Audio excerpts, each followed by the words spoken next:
Hi, this is Sue Jackson of the Book by Book blog, and I'm here with another Friday Reads.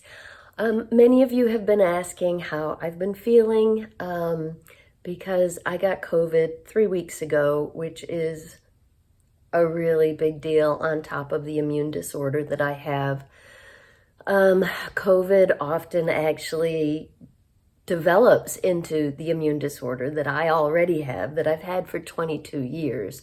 So getting COVID on top of this chronic illness is really bad news. The last time I had it, it took me 6 months to recover.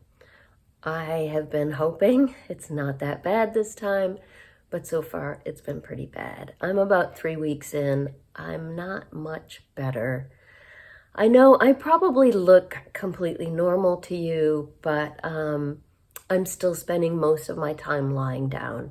Sitting up is a big deal for me. I have improved enough that I can sit at the table for some meals, not all. I spent all day yesterday just lying on the couch reading because I was in really bad shape. So I'm still having quite a few days like that. Other days like today, I can sit up for a few minutes to record a video or to do a little tiny bit of work on my laptop. But yeah, I am far from well. I am far even from my normal baseline with chronic illness. My biggest issue is just zero energy, zero stamina. So anytime I do sit up for a meal or recording a video or, doing something on my laptop, I have to counter that with a lot of time lying down. The good news, and there is good news, I was feeling really discouraged yesterday because, like I said, it was a rough day. And I emailed my ME/CFS, that's the chronic illness I have.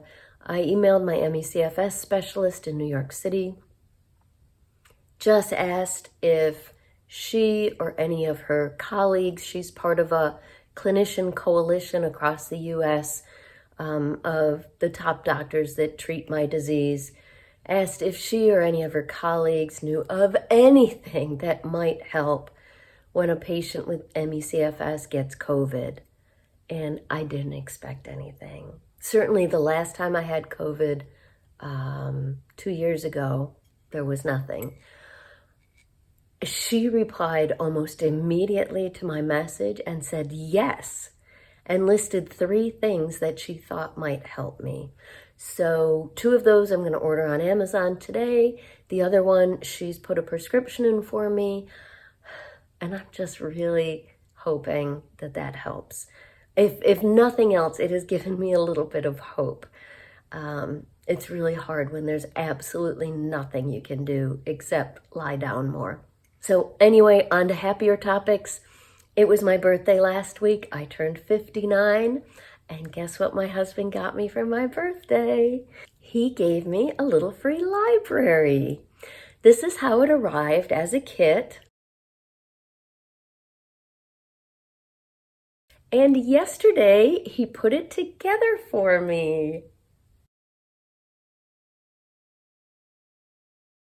I think it looks so amazing. I'm really excited about this. I've wanted one for a long time.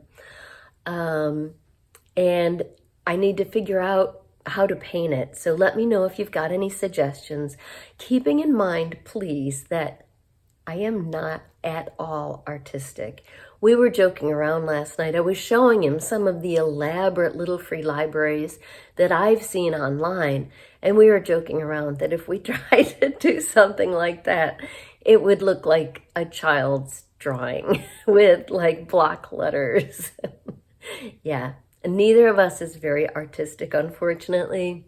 So he was asking me yesterday, well, what color would you like to paint it? And I said, I was thinking a lot of different colors. And he kind of rolled his eyes and said, of course you were. Because that means buying a lot of different colors of paint and more work for him because I can't go anywhere or do anything right now. but he's being a great sport about it, and I'm really looking forward to decorating it and getting it out there. As luck would have it, not luck, but pre-planning, even though I took a huge haul of books to our library's used book sale the week before I got COVID,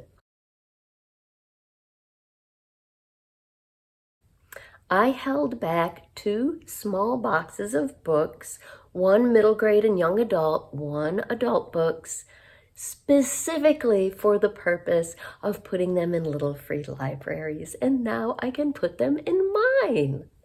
So as you can see, I'm very excited about this. My husband also gave me some books for my birthday, as he always does.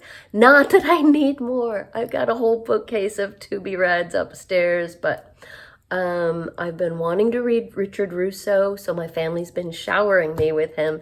This is my 3rd now, but I haven't read any of them yet, so I'm looking forward to digging into those. So that was Nobody's Fool.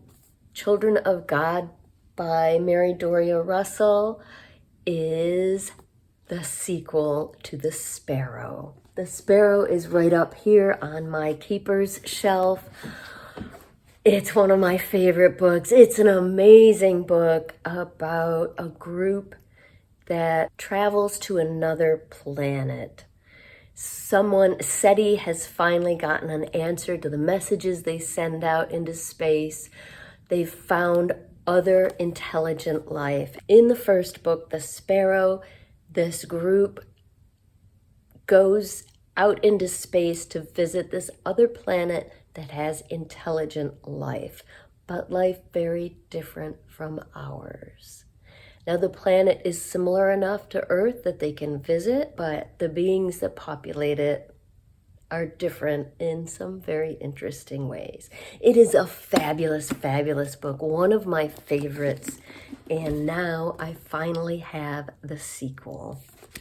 He also got me A Visit from the Goon Squad, winner of the Pulitzer Prize, which I've wanted to read for years. So I'm looking forward to that. And believe it or not, I have never read anything by Pat Conroy. So he got me The Prince of Tides. This is a hefty one. I think this is going to be on my stack for Big Book Summer next year. So that was my bookish birthday. On to what I am currently reading.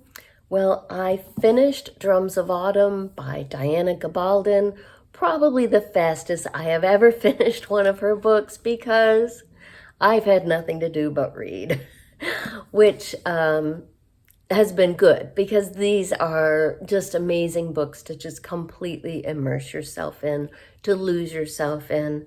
I was not happy with something that Jamie and Claire did toward the end of this book. I think it was extremely out of character for Claire. So I'm also a little upset with the author. But overall, it was excellent. I loved the setting in Western North Carolina, in the Smokies. Yeah, loved it, loved it, loved it, loved it. In fact, it was 880 pages long. And as I got close to the end, I told my husband, he was like, "Aren't you almost finished with that?" And I said, "Well, I kind of slowed down because I didn't want it to end." I mean, that's the way I always feel after reading one of these. And they're huge books. So that's how good they are. So I have moved on to another Big Book Summer pick. This one has been on my Big Book Summer stack for 3 years in a row.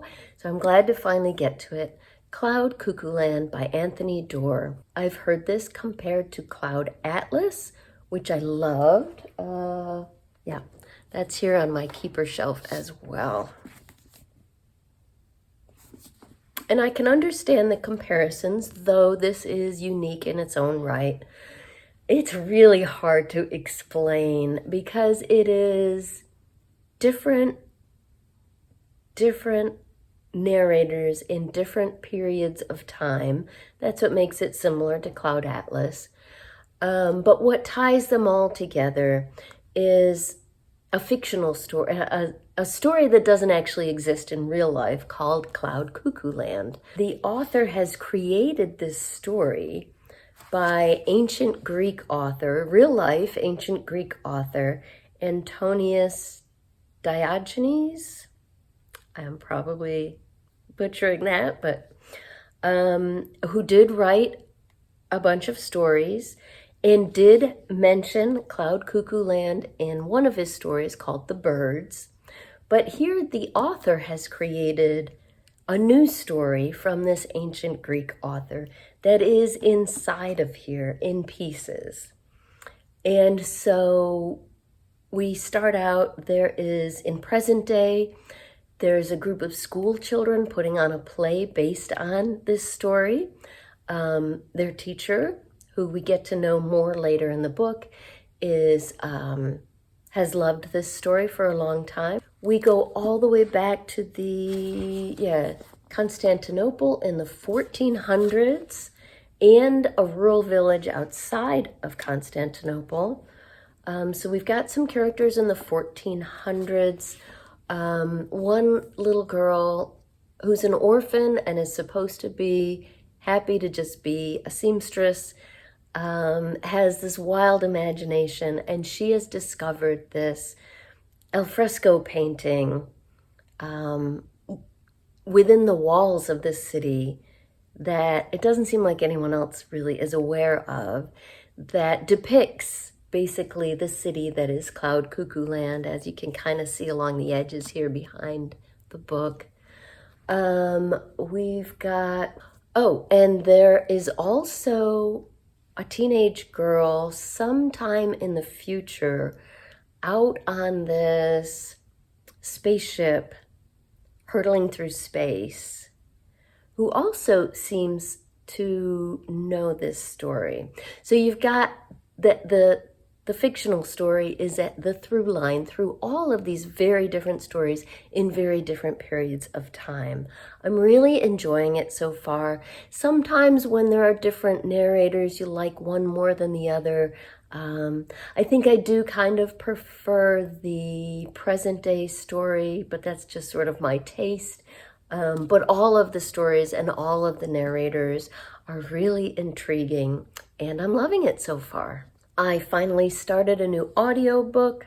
I think I mentioned it last week. The House in the Cerulean Sea by T.J. Klune. I actually had to buy this one myself. I don't ever buy audiobooks. I either get them from publishers. I've been reviewing books for decades, professionally and as a part of my blog, or I get them from the library. But I made an exception here because the publisher asked if I wanted to review the new sequel to House on the Cerulean Sea that's coming out this fall. So I leapt at the chance and then found out there was an 11-week wait to get it through my library on Libby. I needed to listen to it on audio. So that's what I did. It is a big book, so it fits perfectly into my big book summer plans. Everyone else has already read this. I'm probably the last person. I don't typically read fantasy, but I did enjoy Klune's Under the Whispering Door, so I thought I would enjoy this, and I am so far. Very unique book. He has once again created a very unusual world. In this case, it's a world where magic exists. And there are specific orphanages for children who have magical abilities. And unfortunately, these children tend to be abandoned more than other children because of their abilities. And so the main character here, Linus, I think he's like around 40 or so. He works as a caseworker for this department, something, I can't remember how, the acronym is DICOM, but I can't remember exactly what it means, but it's basically Department for Children with Magical Abilities, but that's not quite it. And Linus has been a caseworker for decades. He knows his job. He visits all these orphanages. It's clear that he feels very strongly about his job and about ensuring that all the children are safe and well cared for. Very upper management in his department sends him to this very remote place he's never been to. And of course, that ends up being the house on the Cerulean Sea. You can see it in the picture on the cover. And yeah, and what Linus finds there is quite surprising, even given all he has seen before. So I'm enjoying that so far. So that's what I'm reading this week. Please let me know in the comments down below what you're reading this weekend.